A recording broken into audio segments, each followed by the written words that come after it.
नमस्कार, मी जयश्री देसाई. अल्टिमेट आरोग्य या माझ्या यूट्यूब चॅनलमध्ये आपणा सर्वांचं हार्दिक स्वागत.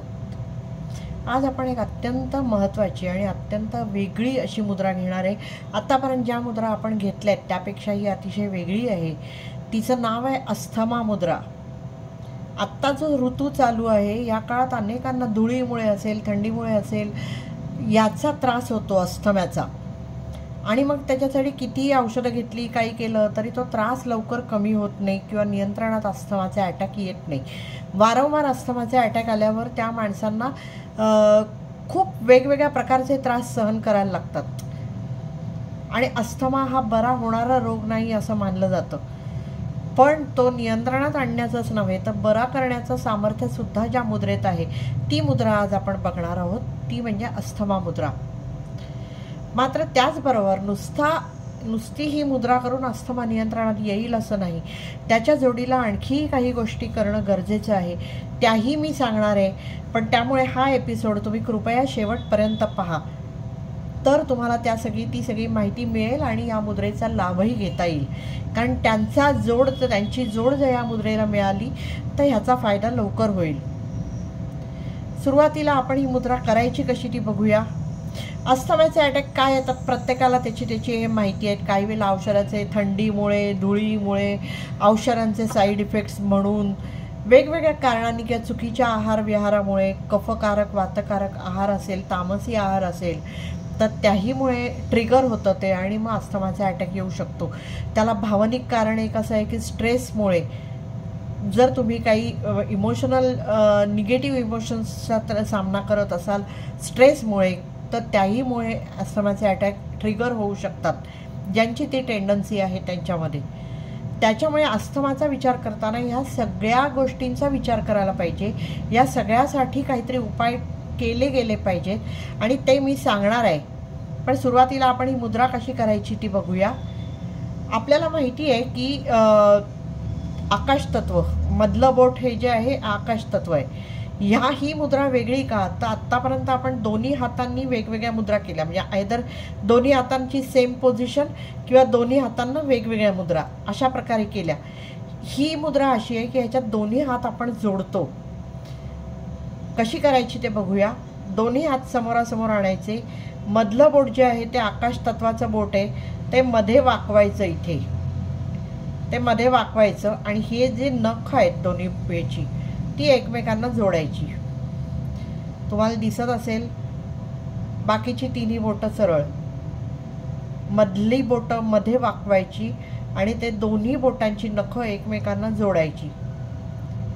कोणतीही मुद्रा जशी दिवसभरातनं 45 मिनटं करायला पाहिजे तशी ही करायला पाहिजे. पण अस्थमाचा त्रास जर खूप जास्त होत असेल तुम्हाला तर दिवसातनं किमान 4दा, आत्तापर्यंत मी प्रत्येक मुद्रेचं सांगते की दिवसातनं किमान 2दा तरी करा.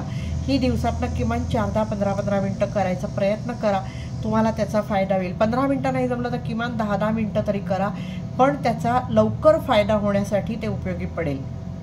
आता ह्याचा फायदा का होतो? तर अस्थमा होतो तेव्हा आपल्या चुकीच्या आहारामुळे किंवा इतर काही कारणांमुळे आपल्या इथे कंजेशन झालेलं असतं. ब्रॉन्कायल पाईप असतात ते ब्लॉक झालेले असतात, टॉक्झिन्स कदाचित तिथे साठलेली असतात, स्नायू चेस्टचे, फुफ्फुसांचे रिजिड झालेले असतात.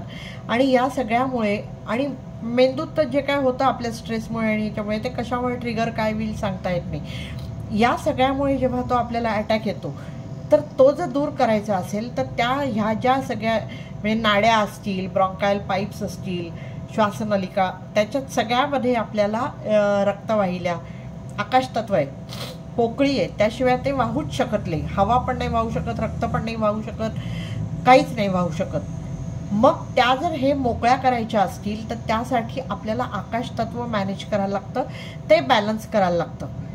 हे काम या मुद्रेमुळे होतं. हे जेव्हा आपण असं करतो तेव्हा ते स्नायू लवचिक होण्यापासून, फ्लेक्झिबल होण्यापासून ते पाईप मोकळे होण्यापर्यंत सगळे काही फायदे आपल्याला होऊ शकतात. तसंच आणखीन एक तुम्ही बघा, हे जेव्हा आपण असं करतो तेव्हा इथे स्ट्रेच बसतो. करून बघा, इथे स्ट्रेच बसतो आणि हे सगळे इथे जे बिंदू आहेत ते चेस्ट आणि फुफ्फुसाशी संबंधित बिंदू आहेत. त्यामुळे त्याही दृष्टीने आपल्याला अस्थमा नियंत्रणात आणण्यासाठी याचा फायदा होतो. मात्र याच जोडीला, आणि ही तळहात करायला हरकत नाही, जोपर्यंत अस्थमाचा त्रास बरा होत नाही तोपर्यंत ती करायला काही हरकत नाही. त्याच जोडीला आपल्याला काही गोष्टी आणखीन ज्या करायला पाहिजेत, मी सांगीन असं म्हटलं होतं, ती अशी आहे की तामसी आहार शक्यतो टाळला गेला पाहिजे, सात्विक आणि ताजं अन्न खाल्लं गेलं पाहिजे, मांसाहार शक्यतो करू नका, अगदीच जर करायला हवाच असेल तर अल्प प्रमाणात करा. सिगारेट स्मोकिंग अर्थातच नको, कारण सिगारेटचा आपल्याला सगळ्यांनाच माहिती आहे की फुफ्फुसांवर किती विपरीत परिणाम होतो. त्याचबरोबर आपल्याला आपला स्ट्रेस कमी करणंही गरजेचं असतं आणि त्यासाठी योगासनं किंवा प्राणायाम आपल्याला खूप उपयोगी पडतो. तर उज्जयी प्राणायाम, भ्रामरी प्राणायाम, नाडी शोधन मुख्य म्हणजे, आणि कपालभाती, हे सगळे जर प्राणायाम केले, किमान नाडी शोधन आणि कपालभाती केला तरीसुद्धा त्याचा फायदा होईल. त्याच्या जोडीला काही आसनं केली गेली पाहिजेत, म्हणजे आपल्याला आपलं ब्रीदिंग सुधारायला आणि ह्या ज्या सगळ्या नळ्या आहेत या मोकळ्या व्हायला मदत होते. तसंच आकाश तत्व आपण इथे वापरतोय. आकाश तत्व मी आत्तापर्यंत वारंवार सांगितलंय की सेल्फ हिलिंग ही जी क्षमता असते आपल्या शरीराची, रोगप्रतिकार क्षमता वाढवण्यासाठी किंवा सेल्फ हिलिंगची क्षमता वाढवण्यासाठी आकाश तत्व फार मोठा रोल प्ले करतं. आणि ह्यात आपण आकाश तत्वाचीच बोटं वापरून ती मुद्रा करतो आहे, त्याच्यामुळे त्याही दृष्टीने आपल्याला फायदा होऊ शकतो अस्थमा नियंत्रणात आणण्यासाठी सुद्धा. कारण सेल्फ हिलिंग बॉडीचं लवकर सुरू झालं तर अस्थमा नियंत्रणात आणायला मदत होईल. आणखीन एक खबरदारी जी घ्यायला पाहिजे ती अशी आहे की थंडीच्या दिवसात विशेषतः किंवा कंजेशन नाकात बिकात सायनसेस ब्लॉक झाल्यामुळे आपण बरेचदा तोंडाने श्वास घेतो. पण ज्याला अस्थमाचा त्रास आहे किंवा जो ही ट्रीटमेंट करू इच्छितोय अस्थमेची मुद्रा वगैरे, तर त्यांनी काही झालं तरी तोंडाने श्वास घ्यायचा नाही. एवढी एक खबरदारी पाळली पाहिजे, म्हणजे अस्थमा लवकर नियंत्रणात आणायला मदत होईल. मी आधीच म्हटलं की अस्थमा बरा होणारा रोग नाही असं मानलं जातं, पण हा या मुद्रेनी आणि ह्या उपायांनी पूर्ण बरा होतो असं सांगणारे लोकही भेटतात. ज्यांना हा त्रास आहे त्यांनी करून बघा, तोटा तर ह्याच्यातनं काहीच होणार नाही, झाला तर फायदाच होईल, आणि फायदा झाला तर तुम्ही जन्माचा या अस्थमाच्या त्रासातनं मुक्त व्हाल. ह्याच्यासाठी ब्रॉन्कायल मुद्रा म्हणूनही एक मुद्रा आहे, तीही अतिशय उपयुक्त आहे आणि तीही मी घेणार आहे, पण ती पुढच्या एपिसोडमध्ये घेईन. एका एपिसोडमध्ये मावतील असे हे सगळे विषय नाही, आणि एकदम बंबार्डिंग करून ते डोक्यावरून जाण्याची भीती जास्त असते, आणि त्याच्यामुळे मी एक एक मुद्रा एकेका एपिसोडला घेते आहे. ही अशीच माहिती घेऊन मी दर शनिवारी आपल्या भेटीला येणार आहे. मात्र ती आपल्यापर्यंत पोचण्यासाठी आपण हे चॅनल लाईक, शेअर आणि सबस्क्राईब करणं गरजेचं आहे. ते तुम्ही कराल अशी मला आशा आहे. ती करा अशी मी तुम्हाला विनंती करते आणि तूर्त इथेच थांबते. धन्यवाद.